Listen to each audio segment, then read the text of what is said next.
program, FCIP. I'm going to focus on FCIP because although AFGE generally supports the President's reform for the competitive service, we do not believe that these reforms will have much impact unless the non-competitive or accepted service FCIP is drastically curtailed. The FCIP is the government's most widely used and problematic special hiring authority. It's essentially a direct hiring program that bypasses open competition and veterans' preference and circumvents career ladder promotion opportunities for the incumbent workforce. FCIP gives agencies enormous discretionary authority to hire employees without using competitive hiring processes or the public notice ordinarily required by law. AFGE strongly objects to the continued use of the FCIP because it has nearly superseded the competitive service and because it has become a preferred vehicle for favoritism. The original purpose of FCIP was supposedly, quote, to attract exceptional men and women to the federal workforce who have diverse professional experiences, academic training, and competencies, end quote, and to prepare them for careers in analyzing and implementing public programs. Based on reports from our members, however, agencies have strayed from this purpose by using it as a closed hiring system that does not reach many qualified members of the American public or current federal employees. AFGE does not believe that the federal government can succeed if its primary hiring process evades open competition, the merit system principles, or simple standards of fairness in hiring. In the meantime, federal agencies where we represent the employees, such as the Border Patrol, other components of DHS and Social Security, have used FCIP as the almost exclusive hiring authority for thousands of newly hired employees. A 2007 GAO report showed that DHS used FCIP more than any other recruitment tool for new permanent hires. Based on these numbers, it seems clear that FCIP hiring has extended well beyond the limited number of professional, scientific, and administrative positions that it was initially envisioned to serve. Agencies looking for an easy way out of the responsibility to honor veterans' preference and open competition have subverted the purpose of FCIP. It now represents an unrestricted use of a hiring authority that is extremely subjective and that grants managers a degree of discretion that shouldn't exist in federal hiring. Further, managers have almost total control over newly hired employees because of the absence of procedural due process protections, such as adverse action appeal rights, and a probationary period that is double the length for employees hired under the competitive processes. Combined with FCIP's lack of transparency, the above problems have turned FCIP into a step backwards from the basic civil service protections first introduced by the Pendleton Act in 1883. AFGE has urged the Obama administration to eliminate the FCIP, limit it to a small number of positions, or revise the program significantly in order to strike a more appropriate balance between the need for hiring flexibility and the imperative to uphold the principles of transparency and fairness. AFGE is extremely sensitive to agencies' pleas with regard to expedited hiring, especially in the context of insourcing jobs that were inappropriately outsourced in the last decade. With the recognition that each FTE insourced saves the federal government around $40,000 per year, that's DOD's estimates, the financial motivation to insource is substantial. It's become routine for agencies to complain that the competitive hiring process is too cumbersome or time-consuming and use this as an excuse either to resist or delay insourcing or to revert to non-competitive hiring like the FCIP. AFGE does support the administration's efforts to modernize and expedite the competitive hiring process, and we're hopeful that with proper training and resources, managers at agencies throughout the federal government will make use of these new procedures. We urge the committee to enact legislation that would restrict the use and abuse of all direct hiring authorities in general and the federal career internship program in particular. Numerical limits at a minimum and other restrictions on FCIP should be accompanied by hiring reforms and increased resources available to agency human resources offices to expedite both insourcing and the hiring of the next generation of federal employees. Thank you. Thank you, and I know we're going to return to that question. Thank you, Ms. Simon. Mr. Holloway. Congressman Conley, I thank the committee for the opportunity to testify today. The federal government is in dire need of hiring reform. The current hiring process used by federal agencies is cumbersome, confusing, and slow. Vacancies often take 6 months or more to fill. Those who do attempt to apply for federal positions are often baffled by unique requirements or apply and never hear back from agencies again. To call the federal hiring process frustrating would be an understatement. The outcome of this process is predictable. Federal agencies often fail to attract the best possible candidates. This failure ultimately hurts agency productivity and minimizes the value federal agencies provide to the American people. I believe our country is at a crossroads where hiring reform has never been so critical. An improved federal hiring system can help alleviate two major crises. The first is the economic downturn. The members of this subcommittee know well that this economic slump has done to our country's workforce. Unemployment is hovering around 10%. Even though some seem to think we may be turning the corner in this recession, many American workers have not begun to feel real improvement. I don't need to tell you the times are tough out there. You see it in your districts every day. We need jobs. People want to work. You can help put Americans back to work through your efforts on this subcommittee by highlighting federal hiring reform. USAjobs.gov, an online clearinghouse for federal jobs, had 40,000 vacancies listed last week. These are good-paying, budgeted jobs. If the time is shortened between posting vacancies and filling them, tens of thousands of Americans will be put back to work. The second crisis we face is not as visible, but is just as real and has been discussed today.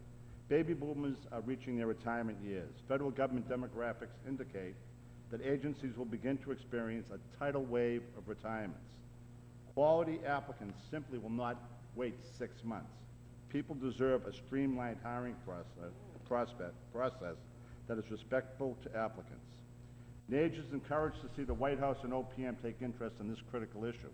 Last week, President Obama issued an executive memo to federal agencies instructing them to make much-needed reforms to their hiring processes. It is clear that the administration has an appreciation for the fact that the workers are what make federal agencies perform effectively. The federal government simply cannot function without a knowledgeable, motivated, and skilled workforce. Finding the right people with the right skills in a reasonable period of time is critical to recruiting and maintaining that workforce. I want to talk about the cumbersome federal hiring process impacts the agencies where we have members. In the VA, healthcare providers, federal police, and emergency service workers are the people I want to talk about. Failing to fill critical vacancies in these areas can be a matter of life and death. The VA estimates it will need to hire over 40,000 healthcare workers within the next few years. VA hospitals need a hiring process that does not delay the delivery of care to veterans. A shortage of nurses often leads to unsafe patient-to-staff ratios, which has shown to adversely impact patient outcomes. Our veterans deserve better. DoD projects that more than half of the police officers guarding our military facilities will need to be replaced within the next few years. We need to be able to replace these federal police officers in a timely fashion, or we risk experiencing a lapse in security at these installations. The possibility of such a mistake is unacceptable. Regarding the White House efforts on hiring reform, we believe President Obama and OPM Director Berry are moving in the right direction. But as they say, the devil is in the details. Their plan is good, but it will not be a success unless all the agencies are committed and diligent about implementing this plan correctly. It is also critical that reforms do not undermine the merit system's principles or weaken veterans' preferences. Regarding some of the specifics, we applaud the elimination of lengthy knowledge, skills, and abilities essays. We view favorably the abolishment of the arbitrary rule of 3. We applaud the requirement to tell applicants where they stand at 4 points during the application process. We approve of bringing operational managers and supervisors into the hiring process earlier and more fully, and we are pleased that the administration is taking steps to review the federal career internship program and potentially reduce the government's reliance on it. Thank you. Thank you, Mr. Holloway, and I feel like I'm back home. Thank you very much. Well, And I share understood some of what I said. Brighton Alston. But I want to thank you all for your testimony, and I see our chairman has returned. Just a word of caution. Votes are about to be called, and I think we have 4 votes, so we're going to have to probably at some point interrupt, and I'd urge everyone to be concise in their answers so we can try to get in as much as we can.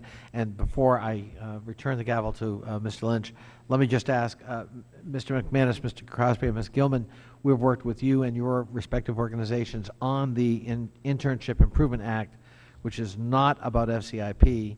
I want to give you an opportunity briefly just to expand on why you support that act. Again, I think from the Partnership for Public Services standpoint, as I mentioned before, first it gives data to federal agencies on what's working and what's not working. How are they converting interns? How are they using interns?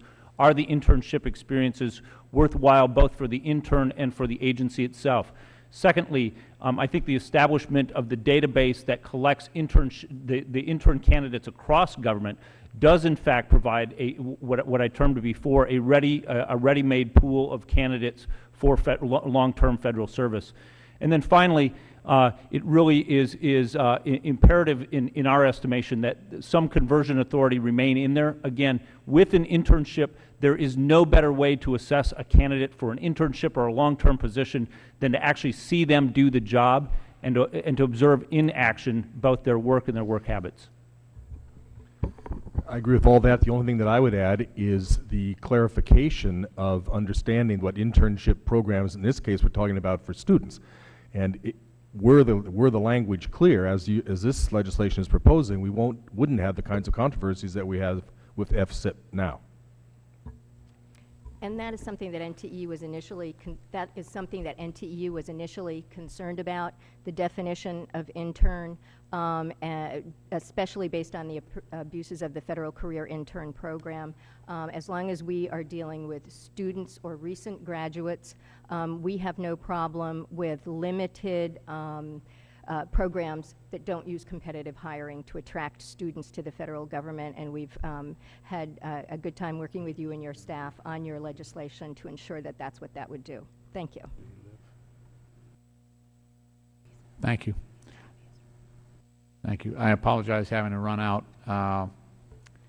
I do want to just offer a special welcome to President Holloway, who has been a long-time friend and head of NAGE back in Massachusetts, and also Dean Crosby, who also serves our University of Massachusetts. I appreciate all of the witnesses' input, but I have two local witnesses here today. Let me just ask, I know that in Ms. Gilman, your testimony, you raised concerns about the tendency to circumvent the competitive hiring process, especially the impact that might have on veterans hiring. And I wonder if you could just amplify a little bit. I share that concern, just looking at the whole framework, and I'm sure you were here for Director Berry's testimony, but you see it day to day, and my fear is just conjectural, I guess, at my level, but could you just expound on that a little bit? Yes, we've seen it in many of the agencies where we represent employees. I believe Ms. Simon also mentioned it at DHS in particular. They are hiring almost all incoming employees through this intern program. Some of the people that we represent at DHS, Customs and Border Protection officers, Border Patrol agents, they are not interns. They go through federal law enforcement training, 6 months of training in some instances. They carry guns. They are not interns, and they are not hired on anybody for anybody thinking that it's a temporary position. They're not students. They're not recent graduates. NTEU has actually been involved in 3 different legal challenges to the FCIP, including 2 on behalf of veterans that were passed over in using the FCIP process. And we do think that agencies are using it at least partially to avoid veterans' preference. I think that there was some mention of Ms. Gilman, is your microphone on? I'm just... Yeah. Okay, could you just pull it closer to you? Yes. You're giving very important testimony that I want to make sure is on the record. Thank you. I think there was some mention of looking at this program, at the facts around this program, not just anecdotes. And I think that the facts are there. The explosion in the use of it, the fact that we have been very successful in the preliminary stages of our lawsuits, on the fact that it's not following merit principles and applying veterans' preference, and the number of agencies that are turning to it. And I believe part of the reason is because there are problems with the competitive hiring system that needs reform. But let's reform that. Let's not go to this other system and use it to completely circumvent competitive hiring and discriminate against veterans' preference in the process. Thank you. That's a call for votes. Fortunately, however, the first vote is the naming of a post office. Just for the record, it's the Michael C. Rothberg Post Office in Sharon, Massachusetts, and I'm going to go on the record right here saying that I fully support the naming of that post office in honor of Michael C. Rothberg. The bill is offered by Representative Barney Frank, my friend. So I'll leave it at that. But that will save us about 40 minutes by me not leaving and coming back. So I think we can proceed. I will accept that privilege for myself, but I'm going to yield 5 minutes to Mr. Connolly, who's going to probably have to make this vote. Thank you. I can't miss the naming of a post office in Sharon, Mr. Chair. Thank you very much. Mr. McManus, maybe I can start with you. We've heard testimony here, and certainly we've heard it elsewhere, that whatever the good intentions with the creation of FCIP, it's been abused. It's been used to circumvent the system. It's been used for non-competitive hiring. It's been used for favoritism. It's even been used for nepotism. I was at a federal agency the other day where I heard legion complaints about that practice by a palace guard surrounding the Secretariat, both in the previous administration and still there now. Fair criticism, and what should we do about it? Again, our stance is that we really need to take a deep look at it and see what works with it and what doesn't work with it. Ultimately, Representative Connolly, you're my representative here in the House, and you are a wonderful person. I take Metro in every day along the Orange Line, and I get to see how many people don't have at least 2 people in their car during HOV. Our solution to that isn't to shut down HOV during rush hour, which would prohibit good quality workers from getting to work and strand people outside of the box. Our solution to that is enforcement where there's violations. So I think, certainly one of the things that we have to take a better look at is, have we been enforcing where violation has actually taken place? Is that the response to FCIP? Or is it simply to say this isn't working, people are violating, and therefore we make it available to no one, even those who are using it, applying veterans' preference as it's supposed to be applied, and again, using it in good faith? Ms. Dembry, that segues nicely into your testimony. You testified that if you took away Homeland Security, the Defense Department, and Veterans Affairs, and you looked at the remainder of the federal workforce, fewer than 10% of the employees of that remainder are in fact veterans, which would suggest, you suggested, that some circumvention of veterans' preference is going on. How would you correct that, and what do you think we ought to do about it? Thank you very much, sir. The numbers don't lie. The fact of the matter is it's a larger problem than just people abusing the FCIP. What it is there's a lack of translation. A lot of times when you hear folks talk about hiring a veteran, they say the veteran will be on time, they'll be dressed well, and they'll be respectful, and they won't do drugs. And as a veteran, I find that insulting because yes, I will be on time, I won't do drugs, I'll dress well, but I also have management skills. I learned how to work within a budget when I led Marines, and any platoon sergeant, squad leader, company commander, they have more management experience than the average small business owner. These folks manage not just their 7-day work week, or 5-day work week. They manage 7 days a week for these folks. Not just the individuals, their whole families, be it their housing, their pay, their food. So what the problem comes down to is a lot of these hiring folks throughout federal government don't understand that. They see veterans' preference as an extra weight to throw on their shoulders during the hiring process. They don't see the assets that these veterans bring to the table. And I think that's a major problem. The major problem is it's just a major level of ignorance across the board. And as veterans, that's partly our responsibility too. We need to learn the buzzwords. We need to learn how our skills translate over. But at the same time, the federal government, I mean, the amount of money that's wasted by not reinvesting in our veterans and bringing them back into the fold of public service is just, it's mind-numbing. So it needs to fall on the federal government as well as the veteran community, as well as the business community. So right now, the strategic plan out there is a good start. We feel the VSO community, not just IAVA, but all the VSO community must be a part of this process to make sure we are telling folks these management skills and these business skills that veterans do bring to the table. Thank you. My time is almost up, Mr. Chairman, but if I had a little bit more time, I'd probably ask Mr. Holloway whether there are best practices in state and local governments and in the private sector that you think the federal government could benefit from in terms of the quality of hiring and the process of hiring. I mean, I think the real question here is the enforcement. You know, the President has outlined a program, and the problem actually is the middle managers that career middle managers who won't implement the program as we see it. So as long as Director Berry puts in place a program to make sure that people follow the lead of the President and OPM, I think we'll be way ahead of it. As far as veterans hiring is concerned in Massachusetts, we have a veterans preference. So if there's a civil service exam, the veterans go to the top of the list. Disabled veterans actually go above them, and they're not given the point system that was talked about earlier.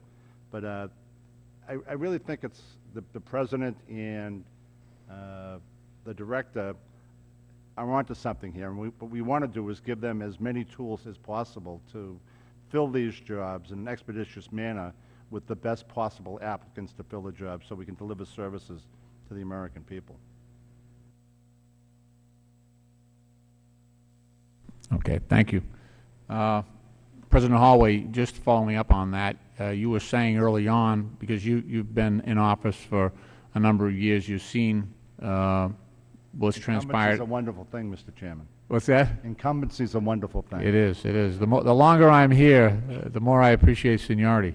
I remember correctly the first time you ran, you said, give a young man a chance, and now you're saying experience counts. Is that That's correct? right. That's right.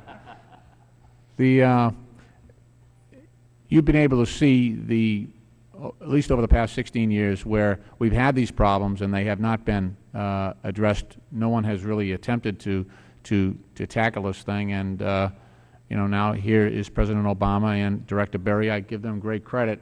What do you see is the key? I mean, you mentioned enforcement in terms of making sure that I know in Massachusetts you have veterans preference, but you also have veterans agents in every single town that inform the veterans about what their rights and opportunities might be. And then you have in government, you also have veterans agents there at the agencies that are protecting those preferences. Is that something that you're seeing nationally, or is it something we're going to need to have to pay greater attention to? Well, I think what Director Berry said earlier was that each of the agencies are going to have somebody that is charged with overseeing veterans being placed in these positions. In Massachusetts, at all the job centers, there is a veteran who's assigned to helping veterans find those jobs, be they public or private. But I think that the administration is onto something here to give somebody the responsibility to just do that, to make sure the veterans have a shot at these jobs, and that those numbers that were spoken about earlier of 8 or 10% do in fact climb up to approach where the Department of Defense is and the VA is. Right. Ms. Simon, thank you for your testimony here today. Tell me a little bit about how the Federal Career Internship Program, the FCIP, is implemented at DHS. How does that work?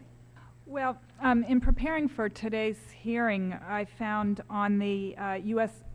Marshal Service webpage a job announcement for deputy U.S. Marshal positions. And it says here, the U.S. Marshal Service is currently limited to hiring individuals under the following programs. First, and it's 2 career programs, FCIP and the Centralized Student Career Experience Program.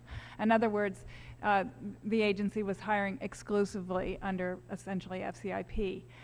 And I think it's very difficult. Obviously, the people we represent right now are already hired into the federal government, but a lot of them are veterans. We don't know exactly the number of our membership that are veterans, but we estimate something close to 40%, and even more than that in certain agencies, obviously DOD, DVA, and DHS. And is that residual, or, I mean, you obviously, since September 11th, 2001, we consolidated a bunch of agencies. We actually started doing more robust security, so there was hiring at the borders, hiring at the airports. So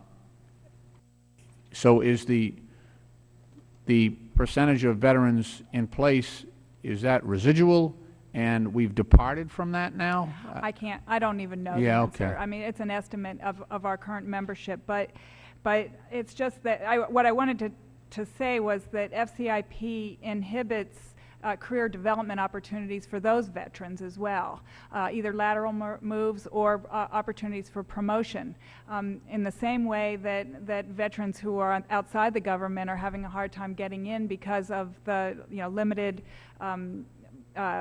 advertisement of jobs through FCIP, people who are already federal employees and whom have been preparing to make a move upward or sideways or wherever are inhibited because these jobs are reserved for FCIP, and our members aren't given the opportunity to compete or have their veteran status count for anything in their effort to improve their situation. We hear it from throughout DHS. We hear it in the Social Security Administration. And I can't remember, I think it was Director Berry who cited data saying that a lot of people who are veterans have been hired under FCIP, and we hear that from our Border Patrol Council. But that is in some ways beside the point. The fact that it's perfectly legal to evade veterans' preference within the FCIP is the problem. We want to make it impossible to evade veterans' preference, except in very extraordinary circumstances. And there's nothing illegal necessarily, or maybe there will be proved to be something illegal about exercise of the authorities under the FCIP. But there's clearly shortcomings when they're capable of using it to avoid the application of veterans' preference. Yeah, I just I could understand, as you say, there are examples of particular individuals, and especially if they deal with policy and that have very exacting requirements, that I could see that an individual agency might say this particular position or these positions, this handful of positions need to be filled with such exact requirements that it may require them to go outside the competitive practice. But what we're seeing is thousands, tens of thousands, people brought in through a process that is completely, it's ignoring the veterans' preference that we've put in place. It's ignoring the law. It's ignoring veterans' preference, but I think just logically, we have a hard time understanding if your requirements are such that you need someone who's truly extraordinary. The truly extraordinary people are going to survive the competitive process. In fact, they're the ones who will excel in a competitive process. Yeah. So FCIP is, we think, a way of really avoiding the merit system principles and veterans' preference, not necessarily to hire the most excellent candidates, but just to do things quickly and simply, and not take the time to do what's required of a public entity like the federal government, and make sure that you have open competition, open advertisement, so that everyone in the American public has an equal chance of competing for these jobs. That's how you really get the best federal worker. Very good. Mr. Embry, you know, I've spent a fair time myself with our men and women in uniform in Iraq and Afghanistan, and they are probably the most wired group in terms of being on the internet. I get the emails all the time, and you know, we have instantaneous connection with our troops in the field. So, I mean, this would seem to be a perfect opportunity, and you know, I have an opportunity to sit with members of our armed forces overseas, and oftentimes when they're 6 months away or 4 months away from redeploying back to the States, you know, they're questioning me about what opportunities there are back home. They're worried about, you know, getting back in their home lives, getting back to work. This would seem like a perfect opportunity for us to create that connection for them while they're still in Afghanistan, while they're still in Iraq, anticipating coming home, or even, you know, if they go back to Fort Drum or Fort Dix or wherever they go back to when they're deployed home. You know, we make use of that time with reconnecting them into jobs and job opportunities. Is that being optimized right now? That opportunity to make sure that our men and women in uniform know they have a job to come back to, and know that this country embraces them and wants to make sure that you know, they get the consideration and the respect that they've earned by their service? Well, sir, thank you for the question. First off, I want to begin explaining I took my boots off over 2 years ago, so I can't say exactly what's happening to the guys in the field still humping a pack, carrying a rifle. But when I was still there, finishing my second deployment, no. The short answer is no. You don't feel like you're supported when you're coming back. At least you didn't back in 2007. Now, maybe it's getting better. I think the first steps have begun. I think Department of Labor vets, Assistant Secretary Jefferson is on the right path. He's talking to the VSO community. He's talking to you know, different businesses. He's talking to just the individual Marines, soldiers, sailors, and airmen about the different skills they bring and how to translate them over. And that's one thing that IAVA has been asking for, is a study to find out, one, what kind of training translates. So if I'm a corpsman, a Navy corpsman on the green side, and I'm doing, you know, field trauma work, tracheotomies, putting in IVs, you know, you name it, sucking chest wounds, and I get to the civilian side, after all that experience, I barely qualify to drive an ambulance. So what we're asking for is a study to identify the kind of skill level and the kind of schooling and education that the military gives you, and how to translate it over to the civilian side. And what we want, though, is we want that to better the training for our fighting force, as well as make the transition easier, so when they are coming from the military side to the civilian side can automatically look and say, oh, I make sense. You were this MOS, so you must have had these courses. So we automatically know that, oh, if you were a platoon sergeant, I know for a fact that you managed, be it 80 people, and you managed a budget of a couple $1 million a quarter, and you manage these kind of timelines. So I know for a fact I could put you in front of 20, and as a manager over 20 people very comfortably, and you would meet all the timelines, you'd meet all the goals.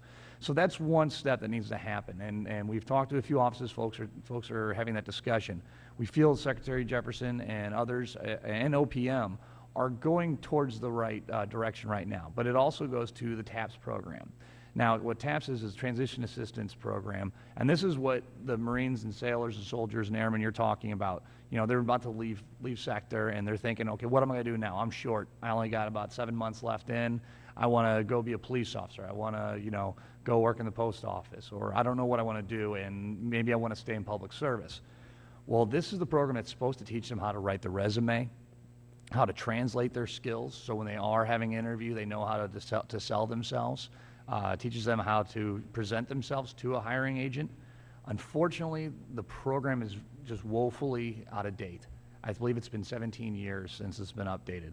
Now, DOL is talking about ways to update it, but right now it's still death by PowerPoint, and it's not even something that you have to do. It's not mandatory.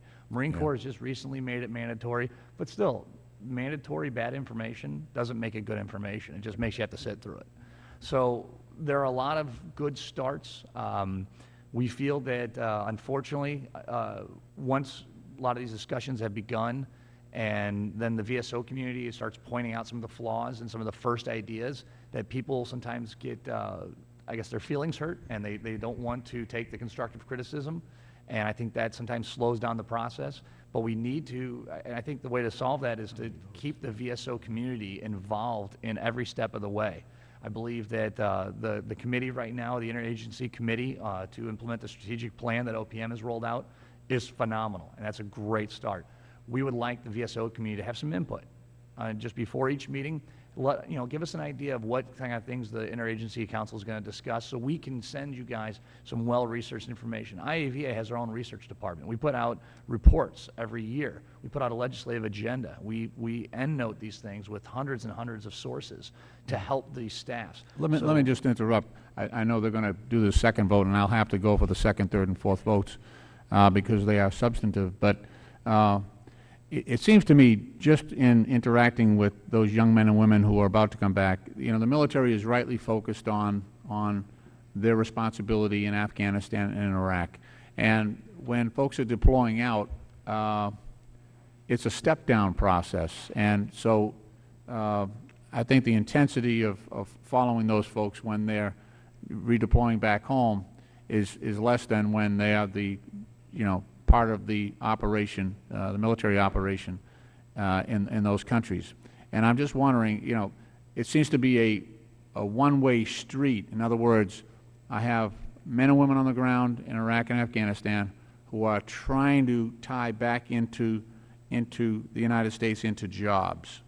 And they are doing it as individuals. Doesn't seem to be any concerted effort to get them placed back here. And there doesn't seem to be any effort on our part to reach over there and close that loop and to make sure that those folks know about the opportunities. And so there's a dialogue, a two-way street of information going back and forth and reassurances for them and their families of what opportunities might be there when they finish their tour of duty.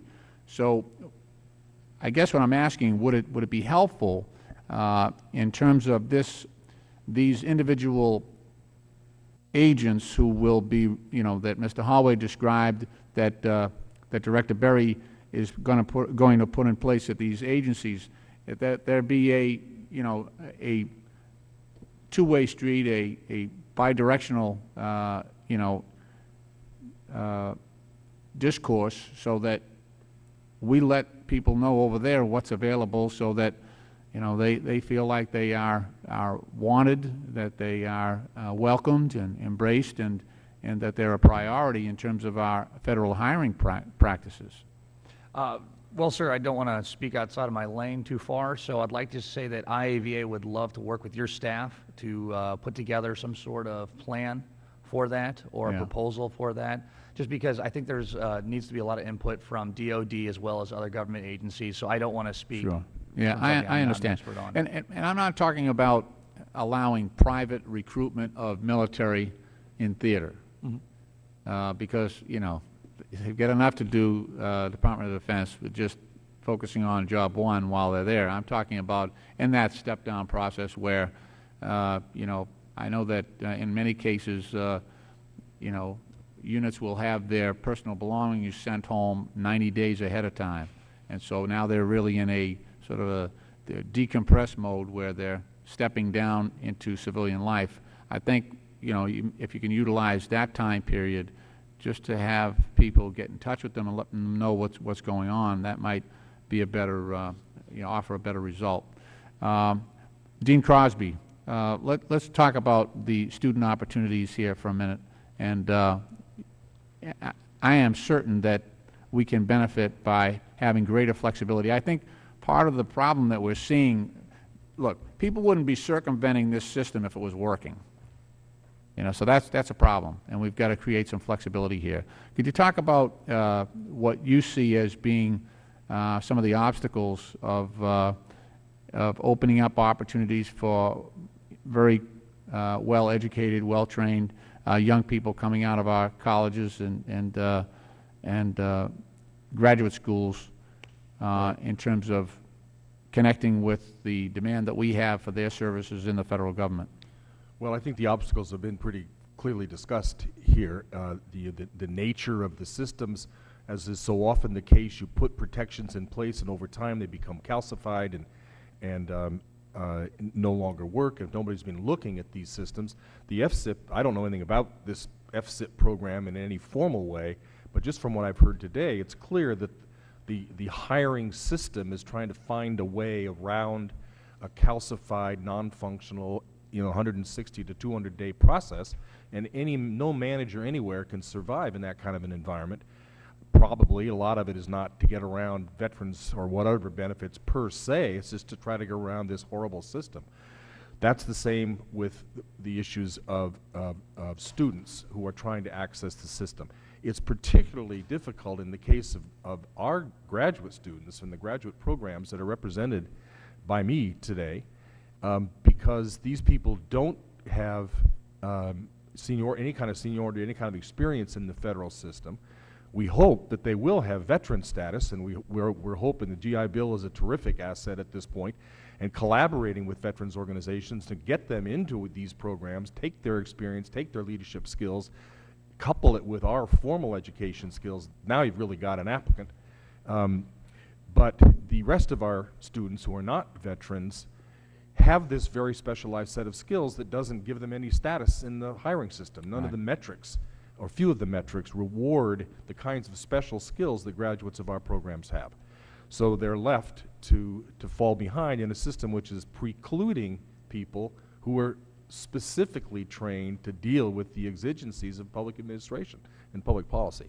So the kinds of opportunities, these specialized channels for students, such as in 3264, that I know you understand well, not at numbers that are going to change the whole order of magnitude of the employment system, but to give a special channel, a special pathway for people with these special skills.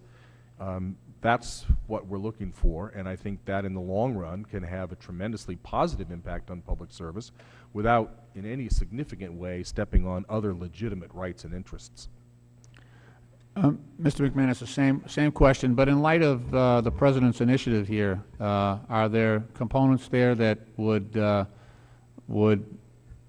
clear the way with some of the obstructions that have existed previously, and some that Mr. Dean Crosby has articulated? Yeah, I think certainly all of the issues that Dean Crosby articulated are spot on in terms of helping to clear the pathway. Much like the discussion earlier about veterans not actually understanding how to translate their skills, I think the same is actually true on a college university campus as well. Unfortunately, government doesn't value education as much as it does in the seat experience.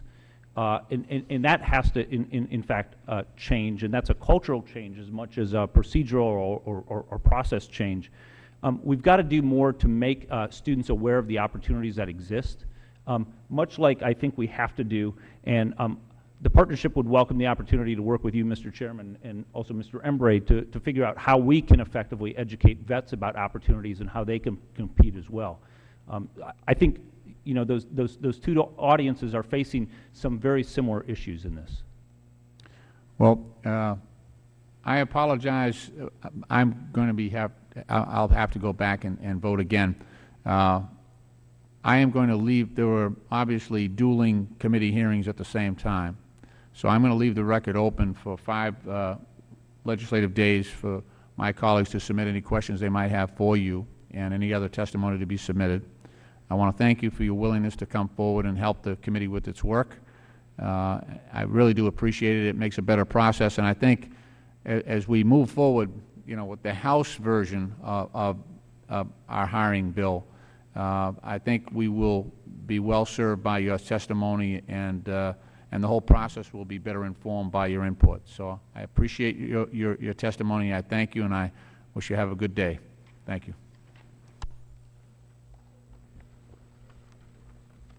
This committee hearing is now adjourned.